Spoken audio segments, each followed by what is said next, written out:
Sa payapang paligid ng Cambodia, kung saan ang lunti ang mga bukid at makasaysayang mga templo ay nagpaparamdam ng kapayapaan, isang madilim at malagim na krimen ang lumitaw noong 2018. Ito ay kumuha ng atensyon ng mga tao sa bansa dahil sa mga maimpluwensyang personalidad na sangkot sa krimen. Isang babae ang naging sangkot sa isang ipinagbabawal na relasyon sa isang kilalang personalidad na may malawak na impluwensya sa lipunan. Ang kanilang lihim na pagmamahalan na nagbunga ng isang komplikadong pagsasama ay hahantong sa isang trahedya at nakakagulat na wakas. Ito ang ating kwentong krimen ngayong araw. Welcome to Pinoy Crime Journal. Dito sa ating channel, susuriin natin ang mga totoong kwentong krimen na gumimbal sa iba't ibang bahagi ng mundo. Mula sa mga headline-grabbing cases hanggang sa mga hindi pa nare-resolbang krimen, hihimayin natin ang bawat detalye, bawat saksi, at bawat ebidensya. Samahan ninyo akong alamin ang katotohanan sa likod ng mga krimen na ito. Huwag kalimutang mag-subscribe at i-click ang notification bell para hindi ninyo ma-miss ang kahit isang episode. Simulan na natin ang paglalakbay sa mundo ng krimen. Ito ang Pinoy Crime Journal. Si Chev Sovathana ay 36 na taong gulang na dating modelo at nagtrabaho bilang staff ng isang pambansang partido sa Cambodia. Siya ay malimit na kinukuhang host sa mga events para sa National Assembly. Isa rin siyang aktibong miyembro ng CPP Youth Group. Lumaki siya sa isang mayamang pamilya. Ang kanyang ama ay isang retiradong opisyal ng gobyerno. Sa hindi inaasahan, maagang namatay ang kanyang asawa. Naiwan siyang mag-isang inaalagaan ang kanilang 3 mga anak, 2 lalaki at 1 babaeng. Masasabing isa siyang matagumpay na independenteng babae. Kinahiligan niyang magliwaliw sa iba't ibang bahagi ng mundo. Kalimitan siyang gumagala sa mga bansang nasa Europa. Mahilig din siyang mag-post ng kanyang mga kaganapan sa kanyang social media account. Dahil likas na maganda at matalino, maraming mga kalalakihan ang nagkakagusto sa kanya. Isa na rito ang isang maimpluwensyang tao. Nagkaroon siya ng lihim na relasyon sa lalaking ito na may asawa na at 3 mga anak. Si Levanak ay ipinanganak noong 1973, ay naging gobernador ng probinsya ng Takeo. Ang kanyang asawa ay si Sau Socheta, isang deputy prosecutor sa korte ng probinsya ng Kandal. Siya ang anak ng dating gobernador ng Takeo na si Suferin na naging kalihim ng estado sa Council of Ministers. Malaki ang naging papel ng pamilya ng kanyang may bahay sa pagkamit niya ng politikal na posisyon. Ang mag-asawa ay may 3 mga anak. Ngunit sa kabila ng lahat, hindi ito naging hadlang upang magkaroon si Vanak ng lihim na relasyon kay Sovathana. Walang impormasyon kung paano at kailan nagsimula ang kanilang relasyon. Ayon sa dating gobernador na nagsimula umano ang kanilang relasyon mahigit 1 taon bago ang nangyaring trahedya kay Sovathana. Malimit magkasama ang dalawa sa mga pagtitipon dahil nasa iisang partido lang sila. Kung may hinala o alaman ang mga taong nakapalibot sa kanila kung bakit lagi silang magkasama ay tikom ang mga bibig nito. Noong bandang 10:30 ng gabi noong January 26, 2018, rumesponde ang mga pulis sa isang villa sa probinsya ng Takeo. Pagdating nila sa villa ay isang nakagigimbal na eksena ang bumungad sa kanila. Natagpo ang nakasabit ang katawan ng babae gamit ang cord ng kortina. May naiwang sulat kamay na nagsasabing kinitil niya ang kanyang buhay dahil sa isang nabigong pag-ibig. Mabilis na kinuhanan ng mga litrato ang pinangyarihan at mabilis ding naideklara na ang nangyari ay isang kaso ng pagpapakamatay. Ngunit isa sa mga investigador ay duda sa nangyari dahil ang bilis ng ginawang investigasyon. Kinuha kaagad ang bangkay ng walang ginawang mas malalim na investigasyon.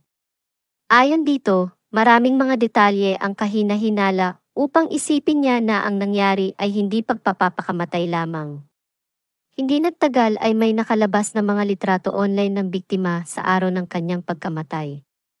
Nakita ng pamilya ng biktima ang mga naturang larawan at pati na rin ang mga taong sumusunod sa kaso dahil nga ang sangkot ay isang politiko sa kanilang lugar. Matapos ang libing, nagduda ang pamilya ng biktima na maaaring hindi nga nagpakamatay si Sovathana. Inilabas ang kanilang mga hinala sa mga balitang lokal. Sinabi sa mga ulat na walang upuang natagpuan malapit sa katawan, ibig sabihin ay imposibleng magbigti ang biktima, at dagdag pa rito ay nakasiklop ang kanyang kamay sa mga buhol ng lubid, na tila nagpapakita ng pagpupumilit niyang makawala. Ang pamilya mismo ni Sovathana ang nanawagan upang buksang muli ang investigasyon. Gusto nila ng masusing investigasyon dahil sa mga kakaibang eksena na nakunan sa mga litrato. Hindi naman sila nabigo dahil nabuksan niyang muli ang kaso at isang malalim na investigasyon ang inilunsad sa utos mismo ng Prime Minister ng Cambodia. Matapos ang 3 buwan nang mamatay si Sovathana, idineklara ng mga investigador na ang nangyari ay isang pagpatay sa biktima. Dito na nga bumuungad ang itinatagong lihim na relasyon nila Sovathana at Vanak. Noong gabi ng March 31, 2018, isang araw bago ang kanyang pag-aresto, kinumpirma ni Vanak sa kanyang Facebook account ang kanyang mahigit 1 taong relasyon kay Sovathana. Dagdag pa nito, nang ang kanyang asawa ay nadiskubre ang kanilang bawal na relasyon, tinapos na niya ang relasyon kay Sovathana. Nagalit umano ang babae sa kanya hanggang sa naisipan na magpakamatay. At mariin niyang pinabulaanan ang lahat ng akusasyon na siya at ang kanyang kapatid na si Narit ang pumatay kay Sovathana. Nanindigan siyang si Sovathana ay nagpakamatay at hindi pinatay. Maraming beses na umano itong pinagtangka ang Kitlin ang sariling buhay sa tuwing sinasabihan niya ang babae na maghiwalay na sila. Sa unang pagkakataon, nagtangka umanong magpakamatay si Sovathana sa pamamagitan ng pag-inom ng gamot. Dinala siya ng kanyang driver sa ospital gamit ang peking pangalan at nailigtas ang kanyang buhay. Sa pangalawang pagkakataon, nagbanta na naman umano itong magpakamatay, kaya napilitan si Vanak na manatili sa kanilang relasyon. Nagpost pa ang lalaki ng mga larawan ni Sovathana na nasa isang pribadong silid sa Calmette Hospital matapos ang isang pagtatangka noong 2016. Gayunpaman, sinabi ng isang kawani ng Calmette Hospital na walang pasyenteng may ganoong pangalan ang ginamot doon, at ang doktor na kasama sa larawan ni Sovathana ay hindi isang staff ng ospital. Naging masalimuot ang relasyon ni Vanak at Sovathana dahil umano sa malimit na pagtangka ng babae sa kanyang buhay. Ayaw nitong iwan ng lalaki at nagnais pa umanong maging kanyang pangalawang asawa. Ipinapahiwatig sa mga pahayag ni Vanak na ang lahat ay humantong sa isang malagim na katapusan ng babae dahil sa kanyang hindi matatag na emosyon at pag-iisip. Noong April 1, 2018 ay inaresto si Vanak. Kasabay nito ay ang kanyang pagkatanggal sa pwesto bilang gobernador sa bayan ng Takeo. Inaresto rin ang 5 iba pa na sangkot sa krimen. Isa na rito ang nakakatandang kapatid ni Vanak na si Narit na isang provincial deputy police chief. Kasama rin sa mga inaresto ang katulong ni Sovathana na si Chandri na siyang nakakita sa bangkay ng biktima. Si Chon Wolf na asawa ng katulong, si Mensakmay na driver ni Vanak at si Takratana na driver ni Narit. Mahirap ang pagkuha ng mga detalye ng krimen dahil sa maraming magkakasalungat na ulat sa media. Sinasabi ng ilang sources na nagkaroon ng pag-aaway sa loob ng bahay, habang sinasabi naman ng iba na nangyari ang krimen sa labas ng villa. Napalibutan din ng kontrobersya at implikasyong politikal ang kaso, na nagpapahirap makakuha ng tumpak at walang kinikilingang impormasyon mula sa mga official sources. May mga alegasyon pa ng pagtampering ng mga ebidensya na lalong nagpagulo sa sitwasyon. At ang panghuli, lumilitaw na mayroong malaking ebidensya na nagpapahiwatig na nagkaroon ng pag-aaway sa loob ng bahay ni Sovathana. Kabilang dito ang mga ulat ng pisikal na ebidensya na natagpuan sa kama at testimonya mula sa mga saksi na nagsabing nakarinig sila ng ingay mula sa bahay. At ito ang aking nakalap na impormasyon sa gabi ng krimen, taliwas sa mga limitado at paiba-ibang pahayag sa media.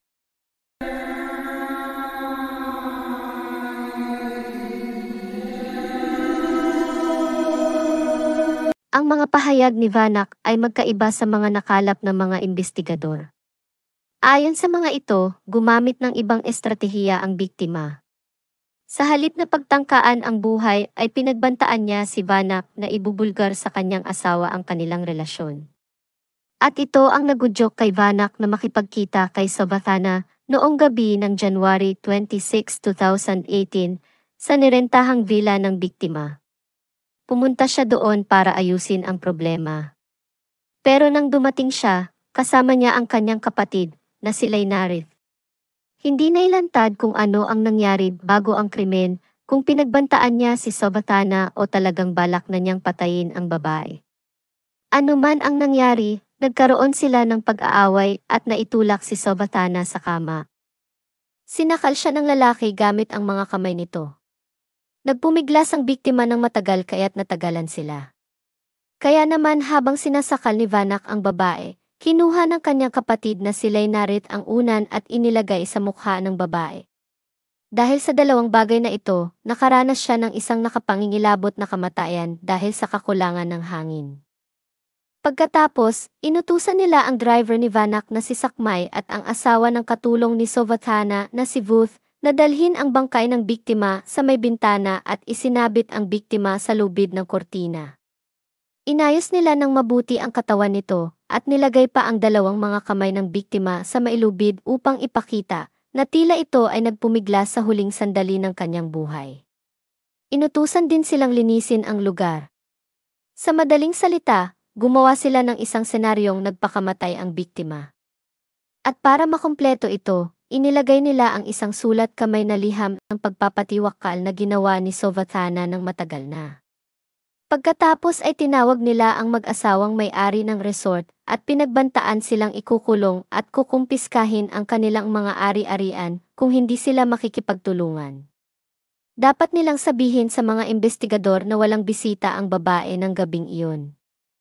Ayon sa mga dokumento ng korte, ang mga pisikal na ebidensyang hindi tumutugma sa pagbibigti ay ang mga sumusunod. Ipinakita sa maraming pagsusuri na hindi kayang suportahan ng kortina ang timbang ng biktima kapag may kasamang paggalaw. Tulad ng galaw na nabuo sa pagpupumiglas habang sinasakal sa lubid. Ang isang katawan na kasing laki ng biktima ay maayos lamang na mabibitin sa bakal kung maraming tao ang nagtulungan upang ilagay ito doon. At base sa mga larawan ng biktima ay napakaayos ng pagkasabit nito. Nakita ko ang mga larawang ito, ngunit hindi ko na maaaring maipakita pa rito. Ang mga marka ng daliri sa kanyang lalamunan ay hindi tumutugma sa pwesto, sukat, at direksyon ng kanyang mga daliri na nakasiksik sa lubid. Bukod pa rito, walang gasgas at sugat ang kanyang sariling mga daliri, na dapat sana ay makikita kung siya ay kumakapit sa lubid habang nagbibigti. Isa pang mahalagang bagay ay ang kawalan ng anumang uri ng suporta para gawin ang pagbigti. Ang biktima ay nasa buong suspensyon na parehong paa ay ganap na nakalutang sa sahig, ngunit walang upuan na nakita sa crime scene na maaari niyang tapakan. Kung tumayo siya mula sa kama at biglang tumalon, maaaring nasira kaagad ang curtain rail. Sinuri rin ang may gawing bintana para sa mga marka ng paa dahil siya ay nakayapak. Ngunit wala namang natagpuan na kahit anong marka. Ang pagsusuri sa kanyang katawan at damit ay nagpakita na umihi at dumumi siya sa kanyang suot na yoga pants habang nagdurusa sa kanyang kamatayan. Sinabi ng forensic team na nababad ang biktima ng kanyang ihi sa buong likod at hanggang sa kalahati ng likod ng kanyang damit. Halos walang ihi sa harap ng kanyang yoga pants na dapat sana ay nangyari kung nawalan siya ng kontrol sa kanyang pantog habang nakabitin. Bukod pa rito, walang dumi sa sahig sa ilalim ng kanyang katawan. Gayunpaman, may malaking mansa ng ihi sa ibabaw ng kumot sa kama. Pati na rin ang mga bakas ng laway sa unan. Napagpasyahan ng mga investigador mula sa mga impormasyong ito na sinakal siya sa kama at isinabit sa lubid ng kortina upang magmukhang nagbigti ang biktima.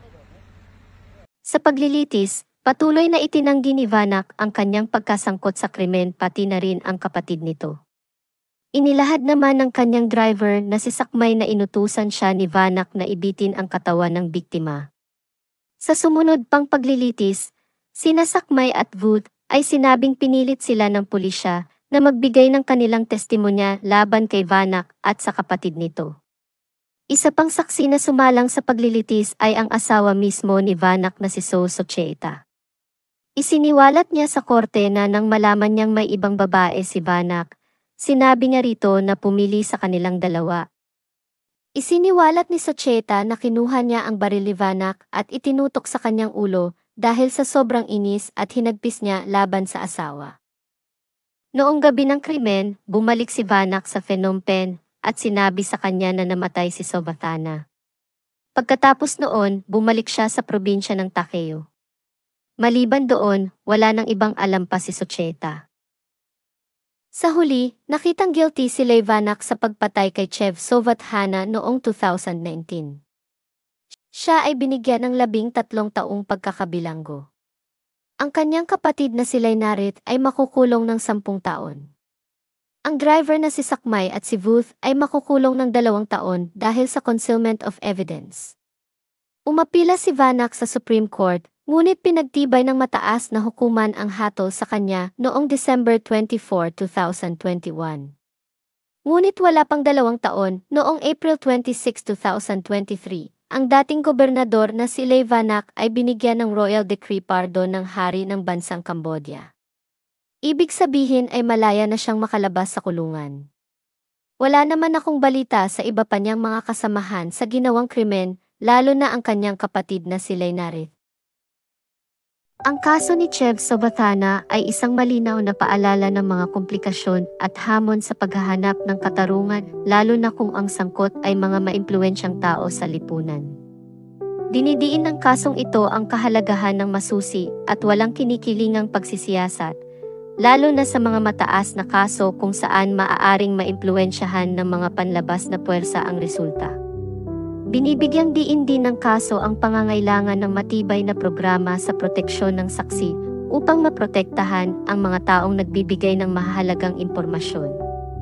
Bukod dito, nagsisilbing babala ito tungkol sa mga panganib ng mga gawaing labas sa hukuman at ang kahalagahan ng pagpapanatili ng batas.